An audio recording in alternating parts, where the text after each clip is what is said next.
deal with some of the issues some of the concerns that they have. Good morning. A pleasant good morning to you. Now, I've been listening to the first part of the program. Is the gentleman still there or another person speaking? The gentleman who gave the number 5384. Yeah, he's no longer here. But I could invite him back to another program. No. I would get to him yourself, no problem. No, the gentleman or your guest is saying that the hospital is experiencing problems and getting the necessary equipment like masks and etc. I was wondering if, well, of course, we can't depend on government all the time. If the Public Workers Union here couldn't make an appeal to the Public Workers Union in Trinidad or any other place and find out if they could assist in getting your masks, your sanitizers, etc. Because as your guest said, the government has got quite a lot on their hand. They have to do this, they have to do that. And, we have to applaud them for the effort they would have made. But I was thinking that sometimes, things are, at this point in time, it is confusing. It's this, that, everything, all about over the place. Everybody wants to get assistance, give advice, etc. And to repeat myself, I was wondering if the union here couldn't get in contact with the union over there and see they can get assistance along those lines. Thank you, caller. That is a suggestion. But you remember Trinidad has its own issues. Trinidad has its own problem. Now, it might be a good time for persons locally to begin to look at creating things, maybe some hand sanitizers. We have three alcohol producing companies. Maybe they need to look into producing hand sanitizers. The sanitizer that is recommended is those that have between 60 to 90% alcohol. So maybe the creative minds need to come out. Right. Agreed. Good morning. Good morning. Hello? Morning, you're live on To The Point. Go ahead, please. Yes, Morning Blossom. Morning, go ahead. Yes, I just want to, I was trying to get you before this one, right? Just turn the volume down on your television or the radio. Yeah, the guy that was talking just before this gentleman. You hearing me? Yes, go ahead. Yeah, oh Lord, I love to hear him. He living on Top Over and usually come and eat at my restaurant at Little Dipper. I mean, he talk with power and might. I love to hear him.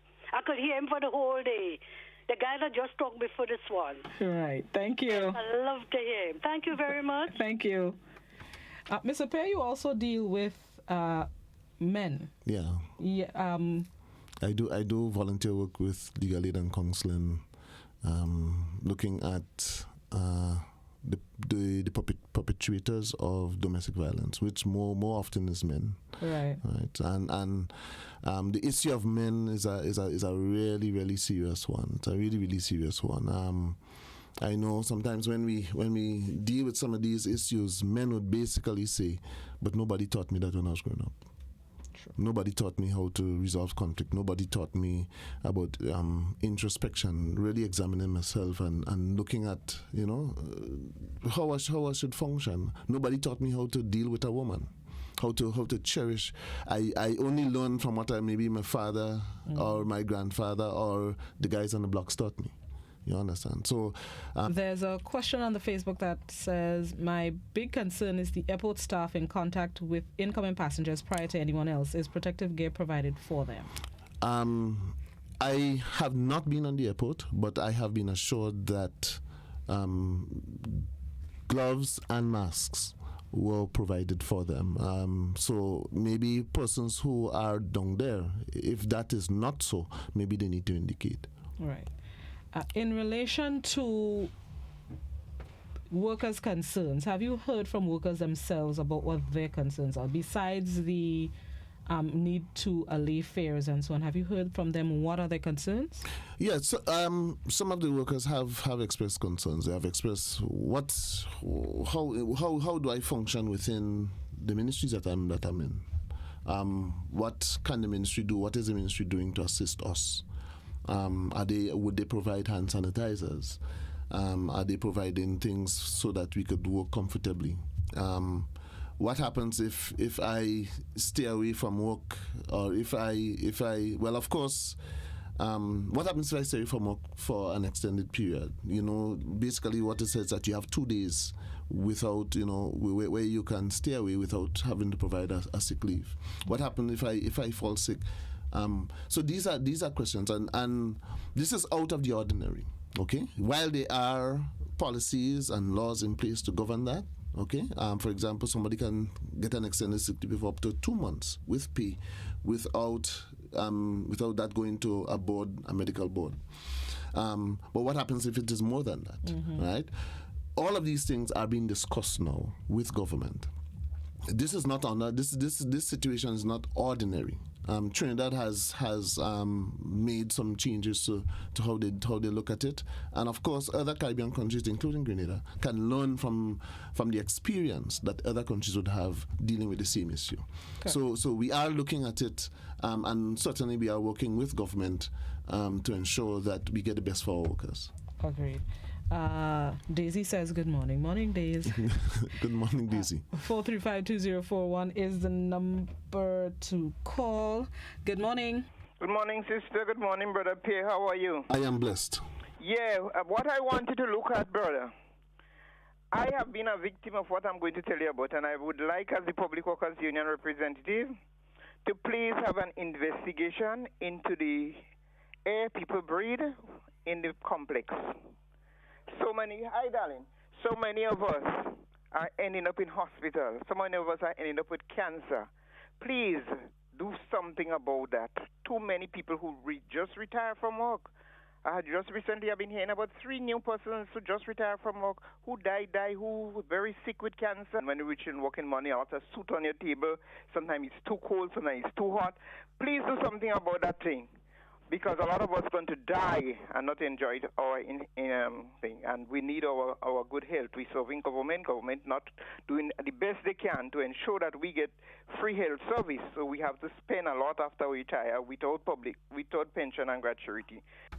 Thank you very much, okay, caller. Yeah, and thanks for that comment. I mean, even before the issues of COVID, I think those were questions that were raised. I know that there have been some investigation as to the events and the cleanliness of the central air, and so.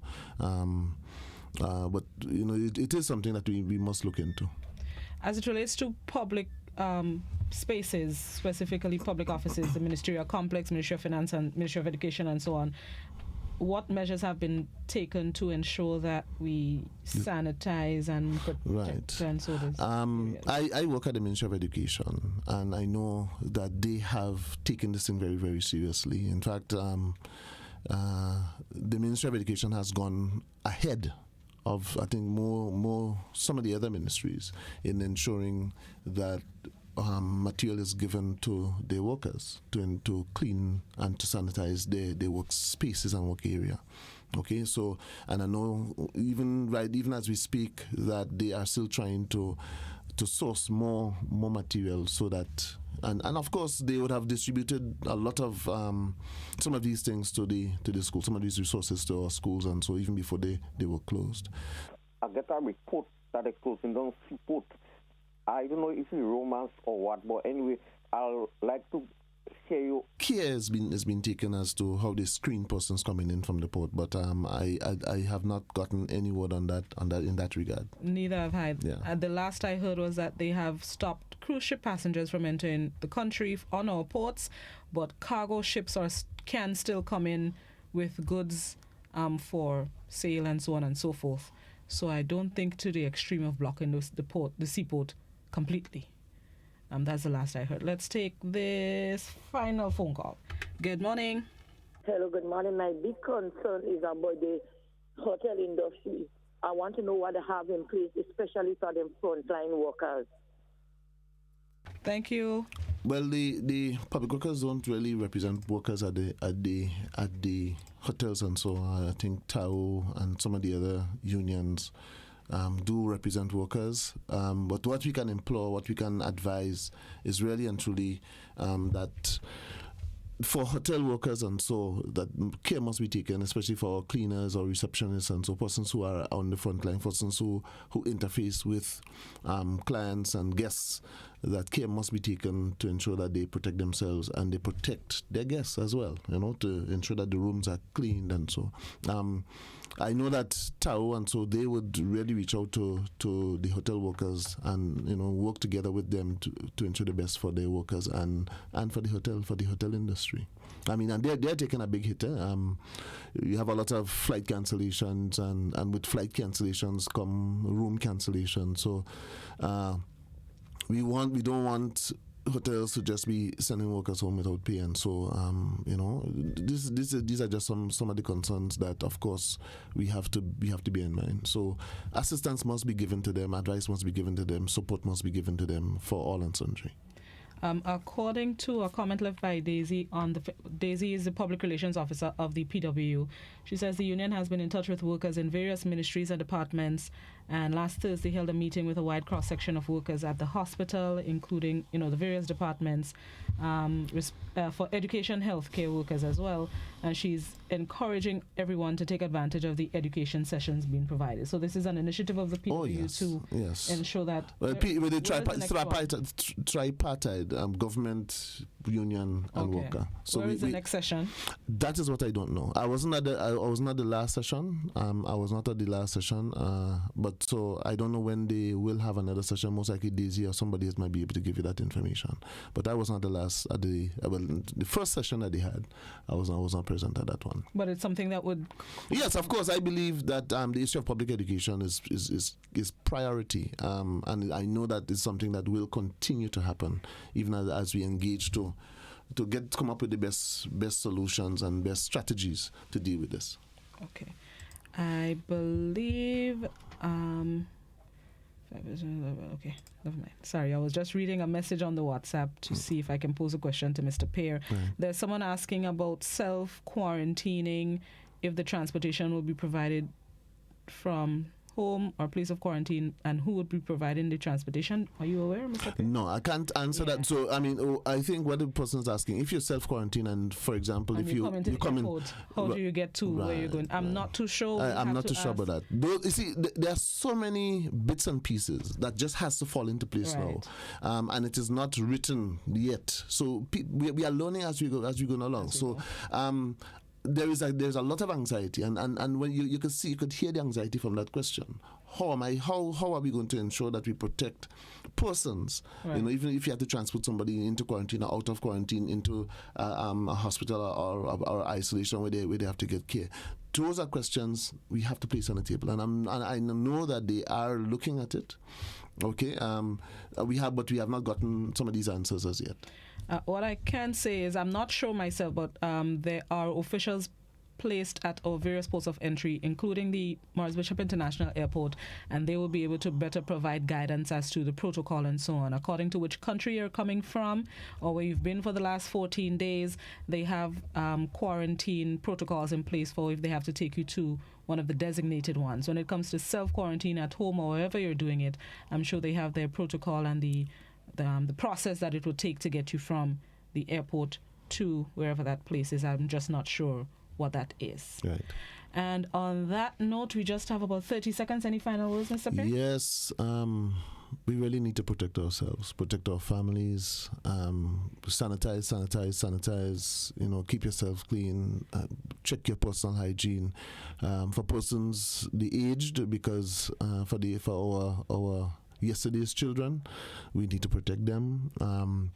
If it is you come from outside from your workplace back into your home, you need to sanitize before you interface with them.